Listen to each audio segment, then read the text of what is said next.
खुलुमबाय गोजोन फुंबिलिनि बयनिसिमबो गाहाम हामलायनायजों लोगोसे नोंथांमोनखौ आंनि एसबी बड' निउज चेनेलाव बयखौबो बरायबावनाय थाबाय। आं सिबिरानि ब्रह्म नोंथांमोननि थाखाय आं फिन गोदान खौरां लानानै फैबावबाय। आसा खालामो खौरांखौ नोंथांमोना जोबजासिम नायलांगोन। गोबां अखा हानायनि जाहोनाव गुवाहाटीनि दाब दाब जायगायाव दैया लोमसावदों। लामा सामा जेरावबो लोमसावदों। दैमानि महर लादों। दैजों लोमसावनाय लामानि गेजेरजोंनो सुबुंफ्रा थांलाय फैलाय खालामनो गोनां जादों। गाव गावनि जिउखौ खैफोदाव दोननानैबाबो खामानिनि थाखाय थांलाय फैलाय जानो गोनां जादों सुबुंफ्रा। खानापारानिफ्राय जराबाद लामायाव गोबां दै लोमसावदों। दै लोमसावनायनि थाखाय लामानि महरखौनो नुनो मोननाय जायाखै। लामाया दैमानि महर लादों। माखासे जायगाफ्राव गारिफोरनि साखाफोरा गोदोजोबदों, अब्लाबो सुबुंफोरा थांलाय फैलाय जानो गोनां जादों। लामा सामा लोमसावनायनि अनगायैबो गोबां अखा हानायनि जाहोनाव जराबादाव हा गिसिगानाय जाथायबो जादों। जराबादनि अनगायैबो मालिगाव, जालुकबारि आरो गुवाहाटीनि दाब दाब जायगायाव दै लोमसावनायजों लामाखौनो नुवाखै। दै नालाया नांगौबायदि गैयैनि थाखायनो गुवाहाटीयाव एसे अखा हायोब्लानो गोबां दैबाना जानायखौ नुनो मोनबोबाय थानाय जायो। दैबाना जानायनि थाखाय माखासे लामाजों गारि मटर खारजायैनि जाहोनाव गुबुन लामाजों गारि मटरफोरखौ खारहोनोबो गोनां जादों। हाग्रा ओनसोलनि खाथि खाला थानाय सुबुंफोरनि थाखाय बा आबादारिफोरनि थाखाय गोजोनथाव खौरां। हाग्रानि मैदेरा फैनानै नोंथांनि आबाद फोथाराव खहा खालामलाङोब्ला बा माइ जालाङोब्ला नोंथांमोनहा बिघायाव 8,000 राङै मोननो हागोन। आसाम केबिनेटनि मन्त्रि जयन्त मल्ला बर'आ बिथाङा बेखौ फोसावदों। बिथाङा बुंथिदों दि हाग्रानि मैदेरा आबादखौ जायोब्ला जानो हो, नोंथांमोनहा मैदेरखौ होसोनो नाङा बा डिस्टार्ब खालामनो नाङा। मानोना मैदेरा आबाद जानो थांनायखौ होनो थांनायावनो गोबां सुबुंफ्रा मैदेरजों गाग्लोबजानो गोनां जायो आरो गोबाङानो बेबायदिनो जिउ खोमाबोनो गोनां जाबोदों। बेनिखायनो हाग्रानि मैदेरा फैनानै जुदि नोंथांनि आबादखौ जायोब्ला जानो हो, बेनि सोलायै नोंथांमोनहा बिघायाव 8,000 रां मोनगोन होननानै फोरमायथियो बिथाङा। नायबिजिरनानै मोननाय बायदिब्ला आबादारिफोरा बोसोरफ्रोमबो आबाद मावनानै बिघासेयाव 8,000 रां मोननो हायो। बेनिखायनो बे 8,000 रांखौ होनाय जागोन होननानै फोरमायथिनो गोनांदि थांनाय साननैसो सिगां मैदेरनि गाग्लोबलायनायजों जिउ खोमानो गोनां जानाय अन्ना कलिता मुंनि सासे सुबुंनि न'आव जयन्त मल्ला बर'आ बिथाङा नुजाथिहैदोंमोन। मैदेरनि गाग्लोबनायाव बिथाङा जिउ खोमानो गोनां जादोंमोन। दा बिथांनि न'खराव नुजाथिहैनानै बिथाङा 4 लाख रांनि चेकखौ गथायदों। बेयावनो बिथाङा बे खोथाफोरखौ बुंथिदों। फुख्रियाव गबनानै फिन जिउ खोमानो गोनां जादों सानै उन्दै गथ'साफ्रा। जिउ गोमानांनाय उन्दै गथ'साफोरखौ गसाइगाव महकुमानि सिङाव थानाय कसुगाव ब्रह्मपुर गामिनि थागिबि रुंसारि दीपक दैमारिनि फिसाज्ला हायेन दैमारि 5 बोसोर बैसोनि आरो मिथुन ब्रह्मनि फिसाज्ला 7 बोसोर बैसोनि धनिबर ब्रह्म होननानै मिथिनो मोननाय जादों। फोरमायथिनाय बायदिब्ला बेलासे समाव गामिनि साखाथियाव थानाय गंसे फुख्रियाव दुगैनो होननानै थांदोंमोन उन्दै गथ'साफ्रा। दुगैबाय थानायावनो गेलेनायाव गबनानै थैनो गोनां जायो। न'खरनि आरो गामिनि सुबुंफ्रा फोरमायथिनाय बायदिब्ला उन्दै गथ'साफ्रा न'आव गैयैखौ लानानै नागिरबाबो मोनैलाय फुख्रियाव थानायनि सन्देह खालामदोंमोन। बेनि उनावनो सानैनि गोथै देहाखौ फुख्रियाव नुनो मोननाय जायो। लोगो लोगोनो जाथायखौ पुलिसनो खौरां हरनायाव कसुगाव पुलिसा नुजाथिफैनानै फुख्रिनिफ्राय सानै उन्दै गथ'सानि गोथै देहाखौ बोखाङो आरो पस्टमर्टमनि थाखाय लानानै थाङो। जिउ खोमानांनाय सानै उन्दै गथ'सानि मुङा हायेन दैमारि 5 बोसोर बैसोनि आरो 7 बोसोर बैसोनि धनिबर ब्रह्म।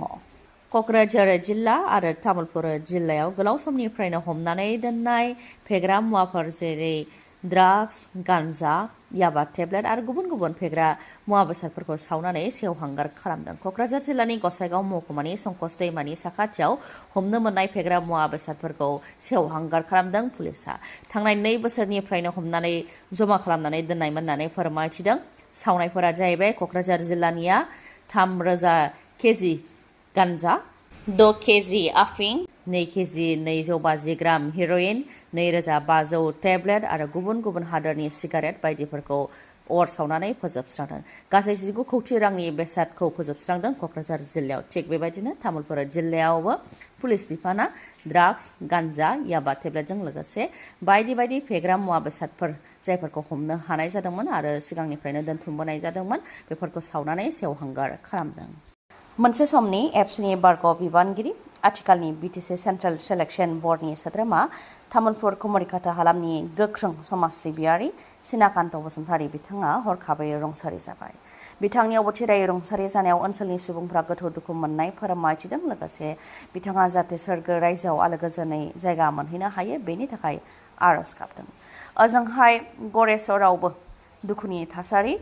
सासे बिमाया गावनि फिसाखौ खोमानानै लानो गोनां जादों। तामुलपुर जिल्लानि सिङाव थानाय गरेस्वर बालाहाटी गामिनि थागिबि रुंसारि माला बर' आरो निर्मली बर'नि सासेल' नायल' जाल' फिसाज्ला गौतम बर'आ 19 बोसोर बैसोआवनो अबथिरायै हरखाबै जाब्रबथाय जानायजों बे बुहुमखौ नागारनानै थांनो गोनां जाबाय। बिफाया सिगांनो जिउ खोमाखादोंमोन। दा बिमा आरो फिसाल' दंमोन, नाथाय दा नायल' जाल' सासेल' फिसायाबो जाब्रबथायाव जिउ खोमानो गोनां जाबाय। साख्रि होनायनि मुङाव आरो गुबुन गुबुन सुबिदा होनायनि मुङाव माखासे दुथां सुबुङा बा सोरबा दुथां सुबुङा नोंथांनिफ्रायबो रांजों लोगोसे सार्टिफिकेट लानो हागौ। जुदि नोंथाङाबो सोरनिबा जेयाव नाङोब्ला खैफोदाव गोग्लैनो हागौ।